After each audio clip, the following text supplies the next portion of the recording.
Hello everyone. In this video, we're going to be solving a trigonometric system of equations. I guess you could also call this a geometry problem because ABC is a triangle. Notice I didn't say it is a right triangle, it is just a triangle. But of course, trigonometry applies to all kinds of triangles, even the 3D ones, okay? Or the spherical ones, I mean.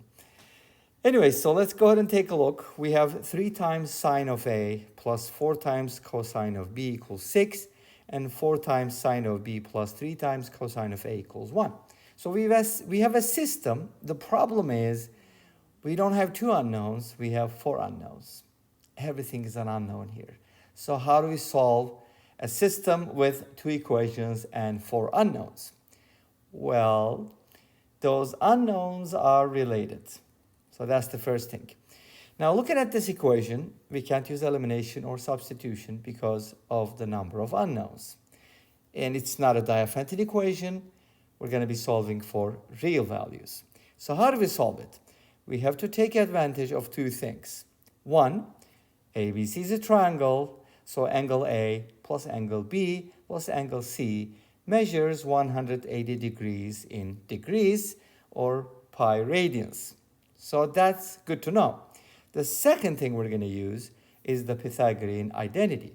Are you familiar with that? If not, don't worry, because I'm going to explain it to you.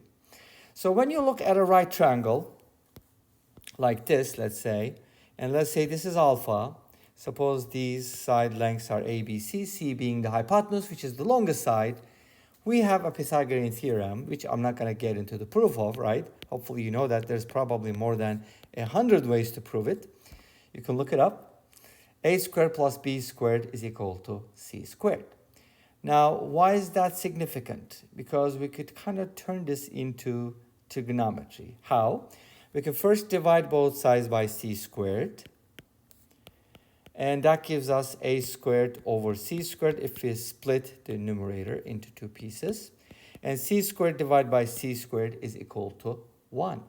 Now, what is A squared over C squared? Well, I can write it as the square of a quotient like this. And the same thing goes for the second part. And now we have the sum of 2 squares, but they're not ordinary numbers.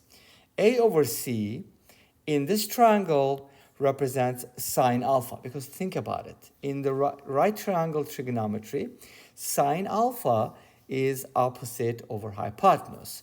In other words, sine alpha is A over C, and cosine alpha is B over C. That's how they're defined, right?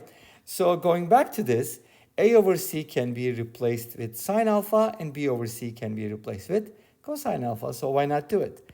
This gives you sine alpha to the second power plus cosine alpha to the second power equals 1. Great. Now, we can definitely write this a little differently. Some type of notational thing here. So we can go ahead and write this as sine squared alpha, which is the same thing as that, by the way, but it's just kind of like a shortcut without using parentheses. So sine squared alpha plus cosine squared alpha is always 1. Why is that important? Because I can now associate sine A and cosine A, and same thing goes for B. But wait a minute, it's not alpha, doesn't matter, you can always replace alpha with A. These identities are true regardless of the variable you use. So sine A and cosine A are related.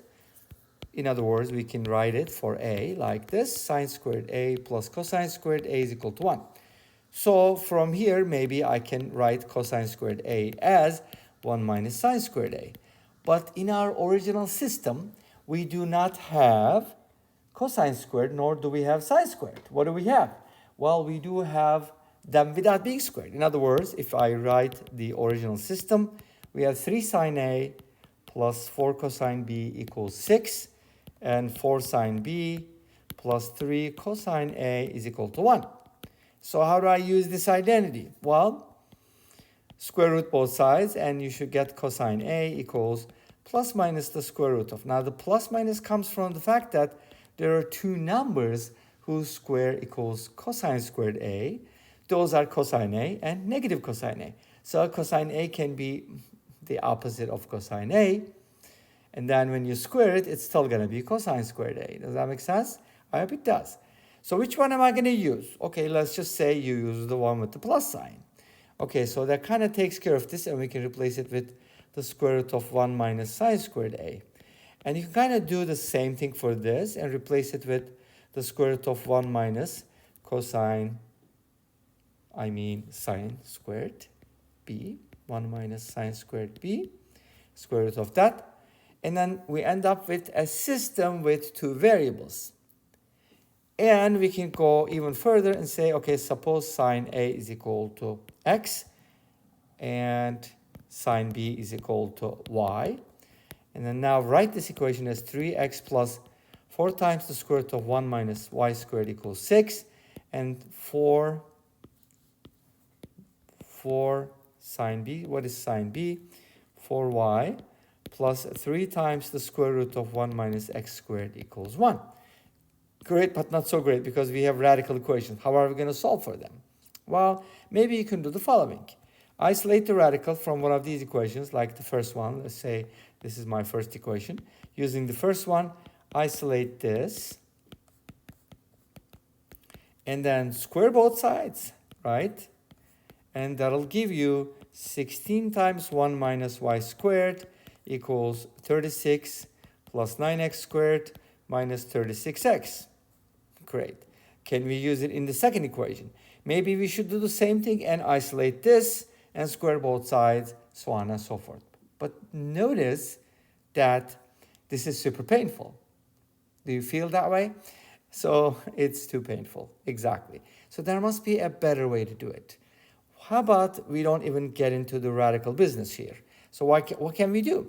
So let's take the original equation or the system. So I'm going to go ahead and start with the original problem and do something else so we don't have to get into this radical thingy, right? How can I do that? Uh-oh, something happened, it just unerased. So let's go ahead and clear this area. Now we can go ahead and take care of this. Here's what I'm going to do. Since sine squared and cosine squared are related, but they're both squared, why not square both sides here and here so that we can get squares? But that's also going to bring in more stuff, which is okay. Let's square each equation. 9 sine squared a plus 16 cosine squared b plus the 2ab thing, 24 sine a cosine b is equal to 36. This comes from the first equation, the top one.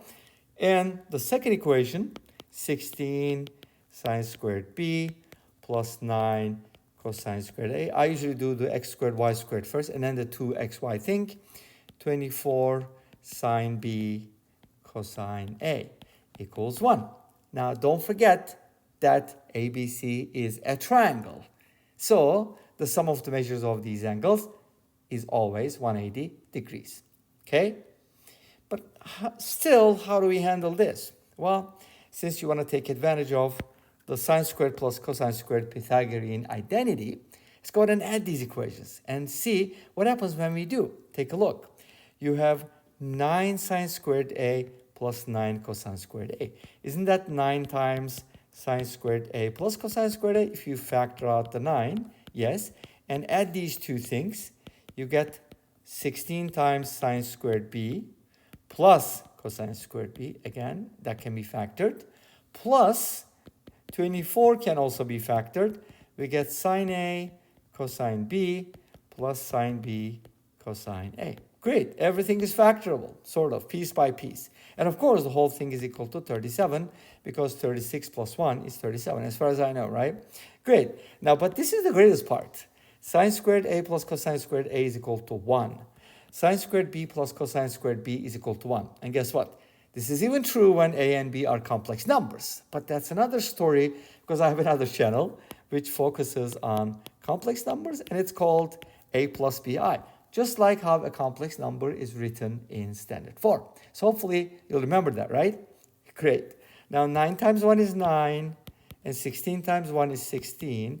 And what about this part, right? You might be wondering, what are we going to do with that? This is another interesting piece.